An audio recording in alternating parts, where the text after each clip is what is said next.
Bonjour coach, c'est le retour de la trêve internationale. Je suppose que vous avez regardé les matchs des joueuses. Vous avez une vingtaine de joueuses qui étaient parties en sélection. Est-ce que vous avez surtout regardé les matchs des Bleus et des U23 ? Et est-ce que le groupe va bien pour demain? On aura toutes les joueuses qui seront prêtes pour le match. Ça, c'est le plus gros travail qu'on a à faire, nous, pendant cette trêve, c'est d'observer un petit peu et d'échanger avec les différentes sélections pour pouvoir avoir l'information en temps réel et ajuster, s'adapter le plus rapidement possible dès leur retour ou même quand elles sont en sélection. On garde le contact, on observe un petit peu les temps de jeu, les positions, les systèmes, même si c'est des utilisations qui sont différentes. Nous, ce qui nous intéresse, c'est savoir si elles se sont bien senties et si elles sont assez récupérées de leur voyage et de leur trêve pour se projeter rapidement sur le championnat. Donc c'est le plus gros du travail et on essaie de récupérer tout le monde le plus rapidement possible. Mais comme vous le savez, les États-Unis ont joué en dernière. On a vu Marie-Antoine Katoto décisif pendant la Ligue des Nations pour les 2 premières journées contre la France et la Norvège, où elle a marqué. Est-ce qu'elle aura un temps de jeu au Paris Saint-Germain? Parce que c'est vrai qu'elle ne souhaite pas renouveler son contrat avec le Paris Saint-Germain. Je ne sais pas qui vous a donné cette info, mais nous, c'est pas ce qu'on regarde. On regarde d'abord si elle a les capacités, le talent, on le reconnaît. Elle était blessée, donc le temps de jeu, il a fallu s'adapter comme Grigenbach, comme toutes ces joueuses qui au mois de janvier ont raté des jours et des semaines. Romain Lochter marche très bien aussi, donc il y a une belle concurrence. Nous, l'objectif, vous avez vu, elle est rentrée sur le dernier match en championnat parce qu'elle avait la possibilité de le faire. Et ensuite, elle a pu enchaîner avec la trêve internationale et un temps de jeu qui a été bien adapté. Elle a réussi à être décisive et à marquer des buts, ça fait du bien pour la confiance personnelle. Après, nous, les échéances, on les connaît. Et puis, l'idée, c'est d'avoir et Marie, et Romé, et Merveille, et toutes celles qui vont occuper, qui vont avoir la charge de finir les actions du travail collectif, de les avoir en forme, dans les meilleures conditions sur la dernière ligne droite. Fabrice, il reste 6 matchs pour la fin de la phase régulière du championnat. Est-ce qu'il faut profiter de ces 6 matchs 6 ou 7 En championnat, moi j'ai compté 6. Ouais, j'ai 16 demain. Donc 16 demain, donc ouais, on a 15, ouais, 7. 7. Voilà, mais pour vrai. C'est 3 points.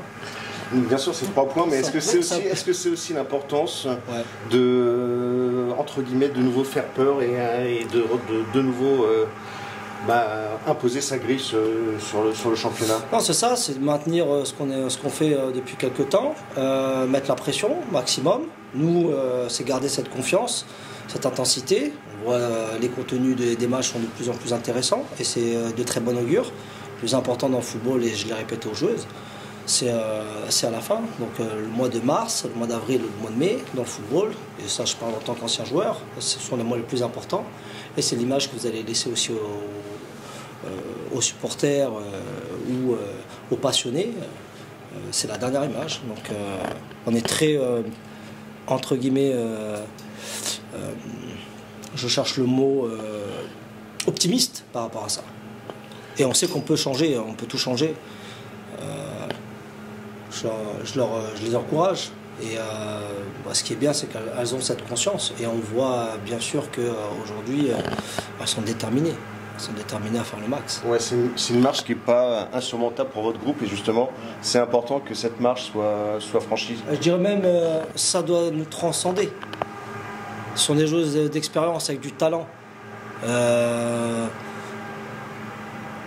Elles ont ça dans l'ADN, dans l'identité, elles l'ont ça. Dès qu'elles sont dos au mur, elles sont capables d'aller chercher, quand je dis dos au mur dans la difficulté, qu'il n'y a pas d'aisance, elles sont capables d'aller chercher. Et je crois que ce qu'on doit se fixer, c'est de faire peur. Et c'est ça qui peut permettre d'aller chercher une qualification directe pour les playoffs. Sur l'adversaire dans un rapport de force, sur le mental. Il y a des équipes qui font la course devant. Mais vous savez, dans la ligne droite, quand vous commencez à affaiblir, ça peut vite s'inverser. Donc le plus important, c'est de bien finir. C'est le cas demain. Dijon qui est... ça commence par Dijon. Et qui est juste derrière, donc voilà, en demi-finale. Ouais, en Coupe de France. Voilà, au match aller, vous avez vu les conditions dans lesquelles on a affronté Dijon. Quand je dis les conditions, ça veut dire que Dijon avait fait 5 matchs sans victoire. Ouais. Meilleure dynamique que nous. Mais Dijon, ils sont 4e, mais il y a quand même aussi beaucoup de points d'écart. Donc, c'est pas une histoire de points ou de classement, c'est une histoire de dynamique.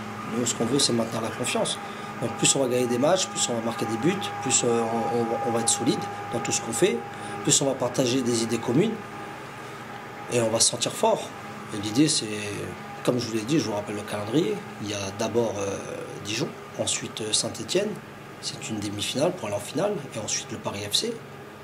Voilà, et ensuite, si je ne me trompe pas, c'est Guingamp, le vendredi 29. Je vais regarder aussi. Ouais.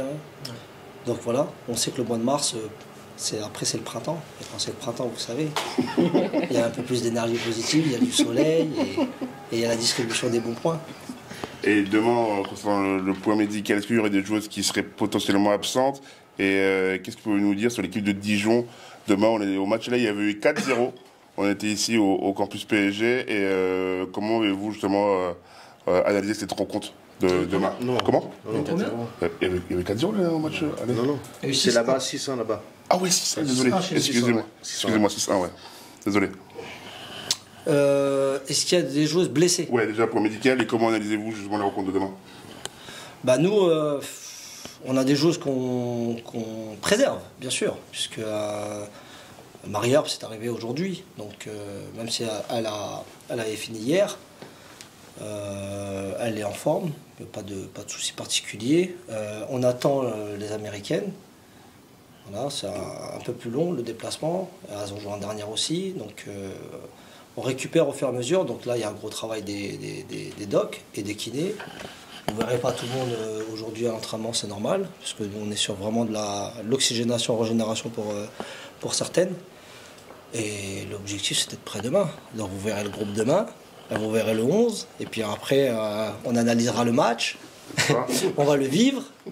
Et on posera la question ensuite sur le match. Voilà, et puis après, on continuera notre saison, mais c'est jamais c'est pas des situations idéales juste après la trêve pour préparer des matchs. Voilà, c'est très peu de temps où on est tous ensemble. Combien de temps vous avez préparé ce match pour demain?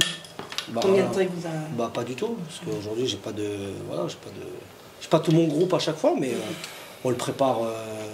La chance qu'on a, c'est qu'on le prépare pas du jour au lendemain.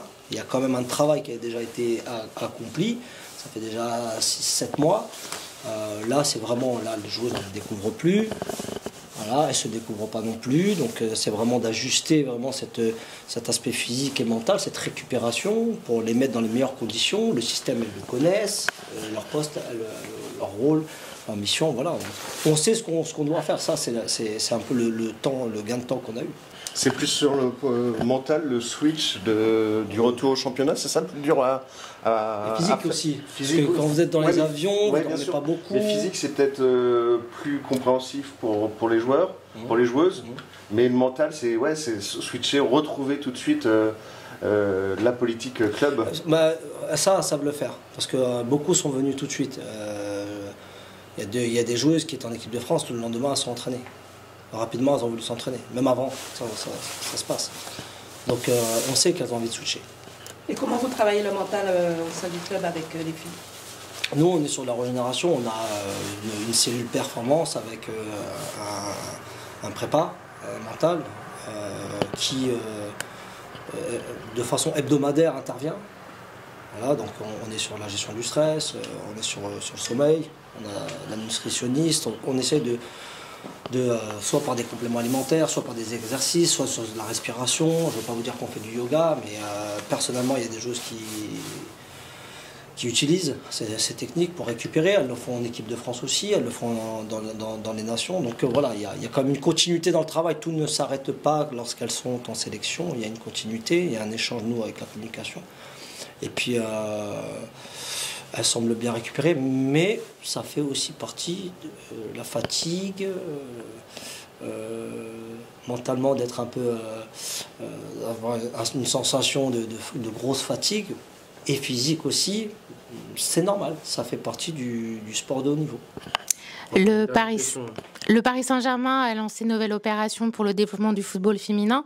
Donc, plus de buts sont marqués, plus il y aura de fonds qui vont aider justement au développement du football féminin. Comment vous préparez différemment les matchs et comment vous boostez encore plus les joueuses? Merci de rappeler l'opération, parce que c'est une mobilisation qui a le mérite d'être mise en lumière. Donc, c'est filles et garçons, si je ne me trompe pas. Donc, les garçons vont marquer beaucoup de buts. C'est le cas. Ouais. Et les filles aussi. Les filles, on va faire le maximum. On a eu la chance d'avoir mis 4 buts avant la trêve, donc on va essayer de continuer sur ce rythme-là. Mais plus il y aura de buts, plus la cagnotte va augmenter en faveur des... Ouais, si c'est vraiment ça qui nous booste à marquer des buts, on va le mettre en place chaque année, à chaque match, bien sûr. Si à un moment donné, il faut trouver quelque chose pour se motiver, un surplus... Dembélé, il a bien trouvé une motivation. Exactement. Non, mais chacun a sa motivation, quelque chose qui le motive personnellement.